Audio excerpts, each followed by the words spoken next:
Biggest thing that I learned in this journey of becoming the CEO of me, right? Because we're the CEO of ourselves. We make the decisions for ourselves, not just for our businesses, but for who we are as people. And I realized that the person I become, that champion, the inner Michelle, is something no one can take away from me. You can have the awards today and they can be gone tomorrow. But the person you become at your core is what people are going to remember about you forever. And that's what really makes a CEO.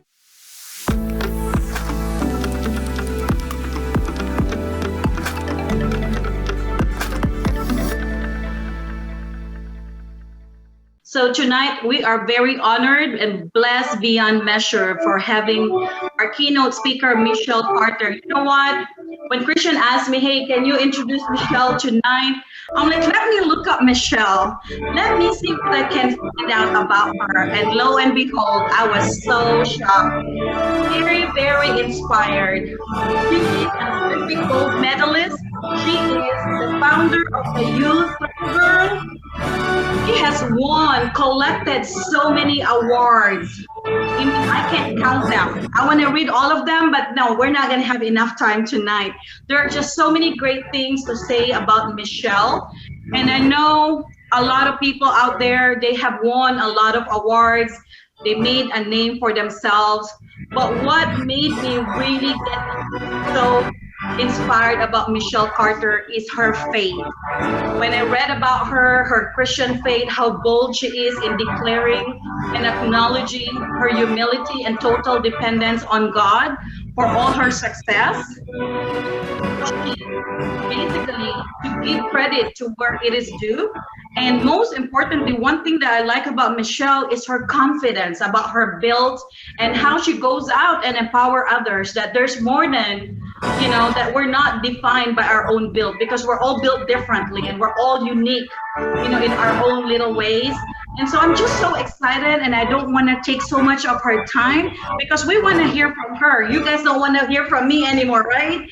So without any further delay, let's all give Michelle Carter a round of applause. Michelle? Oh, it's a party in here.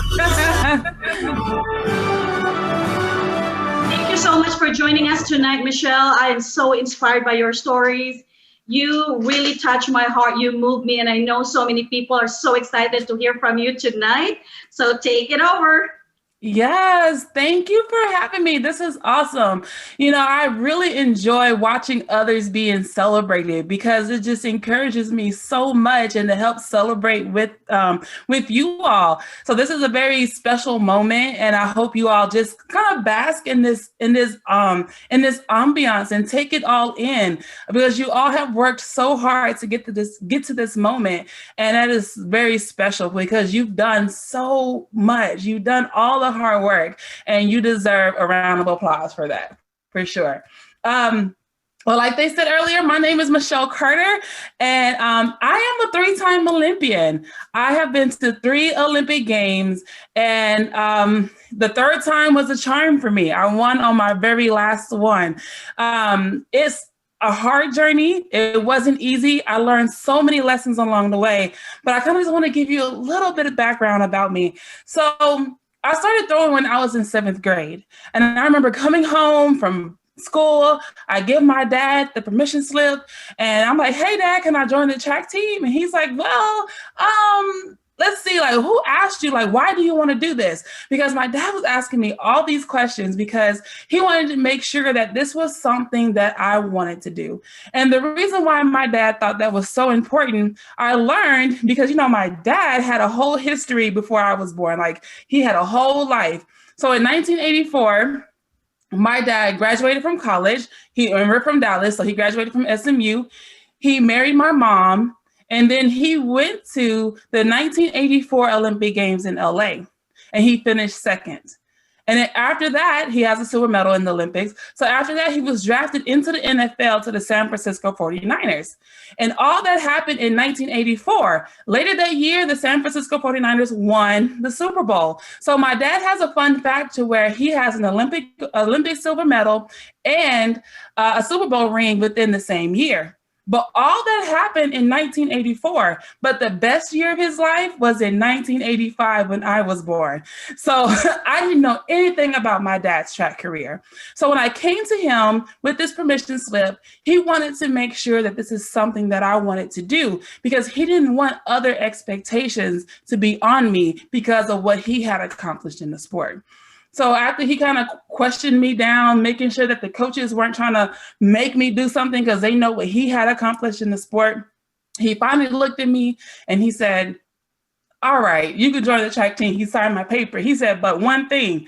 I'm like, okay, Dad, what's that? He said, practice starts tomorrow in the driveway, so get ready, right? So we started to work right away. And my dad taught me everything that I know. He was my coach the entire time. But then one thing too, because I didn't see how great I was. I didn't see my potential at that time. So I really leaned on what my dad saw in me. And there are times in our lives when we can't see how great we are. We can't see what's within us. And we have to sometimes lean on those people who can see past what we can see to help stretch our minds to see our full potential. And my dad would tell me, like, you can do this, like, this is possible. And it took me a while to believe him. But then there was one day I had a competition. I was in my freshman year in college. And I remember I didn't have a good year. And I went to this international competition and I was trying to really kind of prove myself, not just to everybody else, but I'm like, am I really good at this? Can I do this? And I went to a track meet and I threw a new personal record by 3 feet. And that's when I knew, like, okay, Michelle, maybe you actually have something here. You are good at this. And my vision of myself started to change. Now my vision wasn't just about what others were saying about me. I started to create a vision of myself. I started to create goals for myself because that brings me to my first point is when you're on this mission as your CEO, because you all are killing the game out there, apparently from all these awards you're getting. But if you don't have that vision, if you can't see yourself at that next level, it's going to be hard to get to that next step. So for me, it took me a while to see myself at that top level. So when I made my first team in 2008, I finished 15th in the world. And for a lot of people, that's great. But I knew that I could do better. I just had this feeling that was deep down inside of my gut that was like, okay, Michelle, you can do better than that. Like, we got our feet wet. Now it's really time to jump in on the deep end. And when you know that you have something in you that's telling you to go more, go further, go bigger, it's scary. But that's when you have to lean in even more, because during those hard times, during those scary times, during that time where it seems like it's just so hard, that's when you really find out what you're made of. I didn't become the number one person because I always won. I became my best after a loss. Because now I had time to go back and reflect and to find the missing pieces, find out what I was missing, to kind of figure out those little details that's going to separate me from everybody else. So when we talk about having this vision, you want to have a vision for yourself. Because it's really easy to get a vision from someone else. But when you're a CEO, you have to create a vision. When I had to go look up the definition of a CEO, because I like to go back and check the definitions, because sometimes we think we know what words mean, and then sometimes we get a little confused. And our idea of what the word really means may not be what it should be. And so when I looked at the definition of a CEO, the phrase that caught my attention the most is that they make high-level decisions about policy and strategy. That is a powerful statement, because as a CEO, you have to make these tough decisions. And then as a CEO, to make those decisions, you have to know where you're going, right? So you have to have that vision of where you're trying to go. So once you figure out that vision, make that vision bigger than yourself. Because I knew that even though if I win this medal, it's great that I have this medal, but what does this medal mean for all the little girls who come after me? In 2016, I became the first American woman to win a gold medal at the Olympic Games. And for that is that medal wasn't just to show how great I was. It was to show that all the other young ladies that were growing up in America, because my event was dominated by Europeans, that now they saw someone from where they're from win. So now they know what is possible. So my vision was bigger than myself. Yeah, I have an award, but what I was able to do by winning was to unlock the dreams and goals of others. And number two is to have that confidence, right? And I like to break down confidence as number one, being prepared. And when I say being prepared, it's really about you trusting you. And when I say you trusting you, it's about figuring out what you're good at and what you're not good at. And the things that you're not good at, you hire someone, you ask for help. You find someone who is strong in your weaknesses.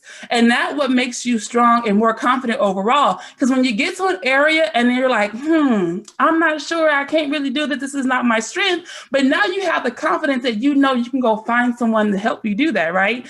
And that brings more power and more security to you and your team. And so being prepared is by doing that work, doing that inner self work on yourself to strengthen your weaknesses and then to maximize your strengths. And for me, in 2008, 15th, I was like, you know what? I have to try out for the Olympics again. So I tried out in 2012 and I originally finished 6th place. Now the key word was originally. So the very next day after competing in the finals at the Olympic Games in 2012, I get a phone call and they say, hey, Michelle, guess what? I'm like, what? You're now 5th in the 2012 Olympic Games. I'm like, wait a minute, what happened? The young lady who finished first failed her drug test, meaning that she tested positive for a drug that was banned in our sport. So everybody moved up a spot. But unfortunately, the cheating didn't stop there. 4 years later, I'm packing my bags, getting ready for the 2016 Olympic Games. And I get another phone call. Hey, Michelle, guess what? You're now 4th in the 2012 Olympic Games. I'm thinking like, oh my goodness, like what happened now?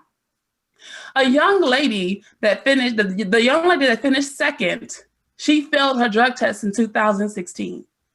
They went back and retested all of her samples starting in 2010 to find out that she was dirty the entire time. So during this time, I knew I had confidence in myself. I knew I was good.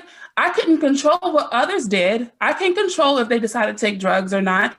I can't decide that. I can't control that. But what I did was focus on myself and build that confidence in myself. I knew that I was doing the right things because the things that you do today to get to the top are the things that are going to follow you for the rest of your life. And I was confident that I was making the right decisions to build that trust with myself, to push myself to the max, to be the best that I can be. And it paid off. It didn't pay off right away because I finished originally 6th, but I knew that I did all that I could. And I sat confident in my decisions that I made and felt good about the place that I was at. And I ended up moving up. So I'm very grateful for that. But then on this journey in 2013, I knew that, okay, I had to make a change. I went to world championships and I finished 4th by a centimeter. I lost a medal by this much, even if it's that much. And my feelings were so hurt. And this is when I realized something had to change. I had to take responsibility for the things I were not doing. Even though I was in the top 5 in the world, I was finishing 4th place, but they were going to take another level of work and responsibility that I had to really dig down deep. So I had to really change my lifestyle and really focus on my workouts and really kind of streamline what it is that I'm doing and sharpen that vision that I had for myself. Because in that time, finishing 4th over and over again, sometimes it hurts our confidence. But I know that, okay, this is a roadblock for me. I can push past this. I just have to do the work. So what I did was in 2015, I was like, you know what? I have to push my limits, right? I have to make myself uncomfortable if I want to grow. I entered myself into a pageant, right? Here I am, this thrower. I throw this big, heavy ball into some dirt for a living, right? And I'm in a pageant. But the reason why I entered myself into a pageant is because now I am stripped of my skills as an athlete. When I walk on stage, I'm not walking on stage as Michelle the Olympian. I am walking on stage as just Michelle. And I had to prove to the judges that I believed in who I was alone, without any titles, any other skills, that I knew that I had what it takes because I deserve to win because I believe in myself so much. And that was a different experience for me. So I took the responsibility to do that deep work that was going to push me past the limit that I was. And it paid off because now I really learned how to appreciate who I am without all the titles, without all the accolades, and that knowing that who Michelle is alone was more than enough to get anything and everything done that I wanted to do. That the person that I was created to be is enough. And that's powerful because when we're in this position, especially as CEOs, and you have to make decisions, and sometimes you're not sure you're making the right decision, but just know that you do have what it takes to be the best and to make the right decisions. And if you mess up, guess what? You can fix it because you're the CEO. It's your business. You can make it right. But then after all of that, after you have the vision, you build your confidence and you take responsibility for the things that you have to take responsibility for, it's time to get to work. It's time to go after that. So once I kind of did that inner self work and rebuild my confidence, I had my vision, I took responsibility for the things that I needed to do. I didn't leave it to my coaches and to my trainers. I was like, you know what? This is my dream, my goal, my vision. Let me tell my team what I need so they can help me be my very best. And I took that on. And so when 2016 came, I was at another level that I've never been before. But it wasn't easy. I had to work and I didn't do it alone. You have the support around you. Sometimes we just have to ask. And sometimes we even just have to look for the help that's around us and know that you can't do this alone.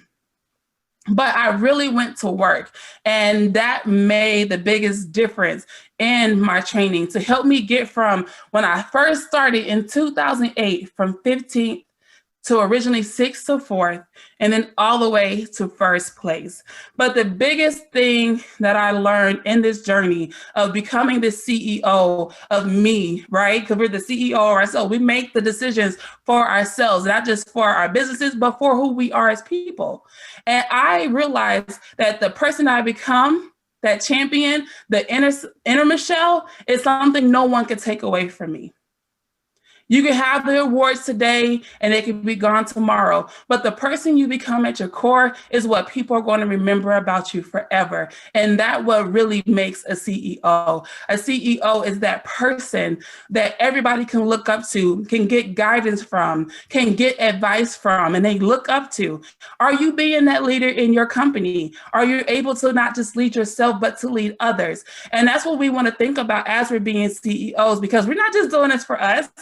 As I was listening to you all, like, you're helping people change their financial future. That means you're changing generations after generation after generation. So we want to make sure that who we are as people, we're making that impact because we decided to show up and be our very best selves today. And that is what makes you the best CEO ever. And I can't wait to see what all this company continue to do. These stories are amazing. I know you all have worked very, very hard, and I am cheering for you, right? I am cheering for you, and I'm here for you. So I thank you all for allowing me to speak and share my story with you all today. You all have inspired me. I heard some of your thank you speeches and I'm like, oh, let me take some notes here. That PREPARE acronym, I wrote that down because that is something that I can use for myself. And you all are amazing. So thank you, Christian, for this opportunity to share with you all. And I do believe that we are taking some Q&As, if I'm correct. I know you said you already have 3 gold medals. We see people, who win in life, maybe they're comfortable, but what gives you the drive to go for the 4th one or the 5th one, the 6th one? So what would you say to people that, what is that drive that fuels you to go for another goal? Yeah, so the drive is, I know I could do better, right? So when I did win the Olympic Games, the distance that I threw, I'm like, okay, that was good. Even though it was my best, deep down inside, I know I could do better. So I just really want to push the line, not really more about the medals. Is about, is this the best I can ever throw? Is this the furthest I can ever throw? And until I can answer that question and I'm settled on the inside, that's when I will stop. But right now, I still have that drive to keep going.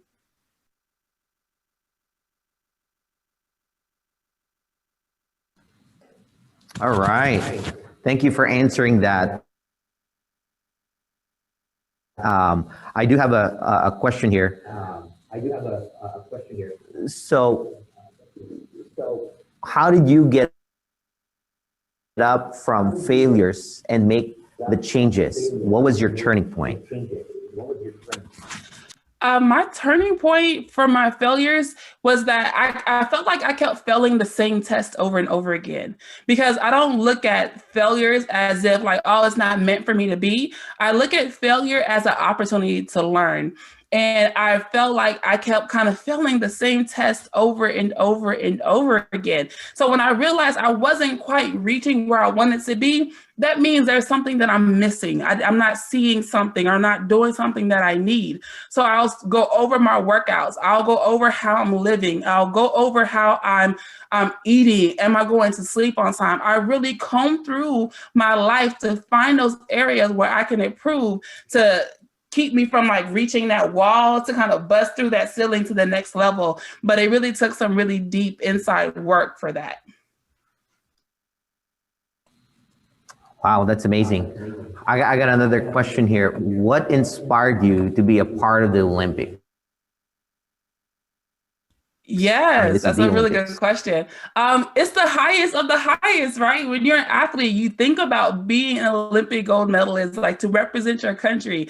And I have competed in high school, I competed at the college level, and then I became a professional. I'm like, I have to go as high as I can. And having that Olympic dream kind of came when I realized, like, you know what? I think I can make it there. And it was so cool to kind of go to my first Olympic Games, and that let me know, like, okay, I think this is where I'm supposed to be. All right. I got another question here.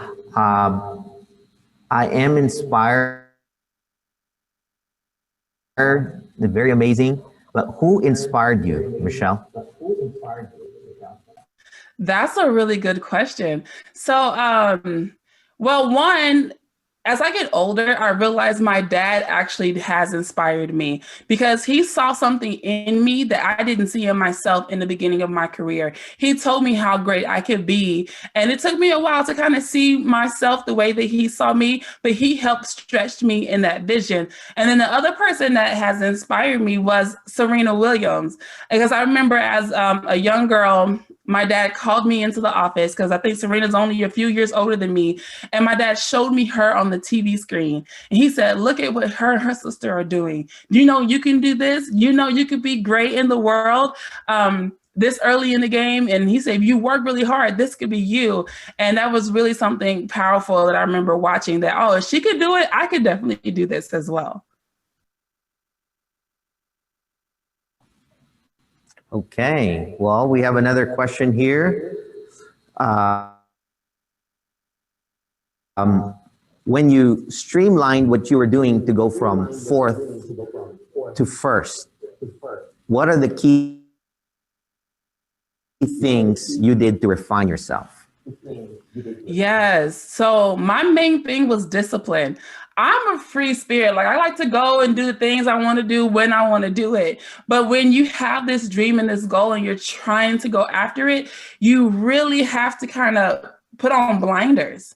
So I realized that I wasn't as focused as I needed to be. And I had to really discipline myself and tell some people no, tell myself no, which is the hardest thing to do. But knowing that being disciplined and really being super focused on this one goal for this moment was going to change my life forever. So Lisa asks, what do you aspire to become after I retire or the 2021 Olympics? So one of the things I am doing and I will love to continue to do after the Olympics is speaking. I've been enjoying encouraging others at every level. It's something I really enjoy doing. And also I have my camp called Youth Throw Girl Sports Confidence Camp. And right now we only hold it in Dallas, Texas. And my goal is to take this camp all over the world. So when I retire, I do plan on really building up that camp for young female athletes. Orlando asks, when did you start listening to yourself more? Oh, man. When I was listening to everybody else, but I feel like everybody else wasn't getting my vision for myself. And I realized that, okay, you know what? I can't really listen to everybody else. I have to listen to myself. So it was probably around 2012 is when I really started to take more action on the things that I wanted and I saw for my life. And it's hard when your dad's your coach, right? You don't want to tell your dad no, or dad, I don't want to do this. You want to listen, right? But I had to really sit down and be like, okay, dad, I understand this is what you want to do, but this is what I see. And I think this is why it will work for me. And we were able to have that dialogue and it really paid off. Karina says, what is the one habit you think makes the most difference to your success? Man, I think the biggest habit is self-analysis, to go back and really comb through you. It's hard, it's uncomfortable, but when you're really honest about yourself with yourself, why you're doing something, why you want to do something, that will really change how you go about the things you do. And what books have inspired you and what I will recommend? Oh, that's a really good question. I don't even have any of my books in here. But one book that I read recently is Atomic Habits. And the reason why we do what we do the way that we do, and those as you want to be successful, it really made a lot of sense in my head to kind of really streamline on my processes on how I do things and why I should do it. To get to be the best that I can be. You said, hi, Michelle, you won Olympic medals in the sport of strength. How can you combine your strength and mental to the Olympic medals? Oh, well, actually, in 2016, I wasn't even my best. I was not my best physically because I got hurt 3 months prior to the Olympic Games.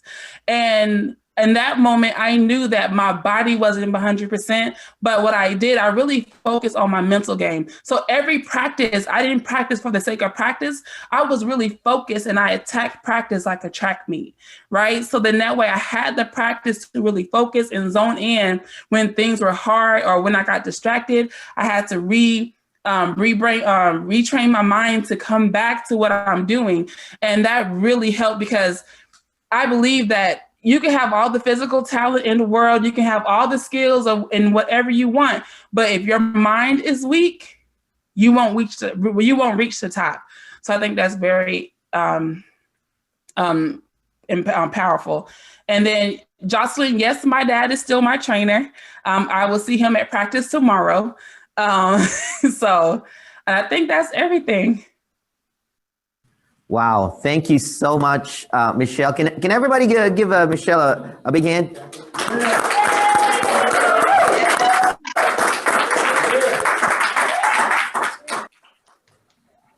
Man, thank you, Michelle. We're so inspired.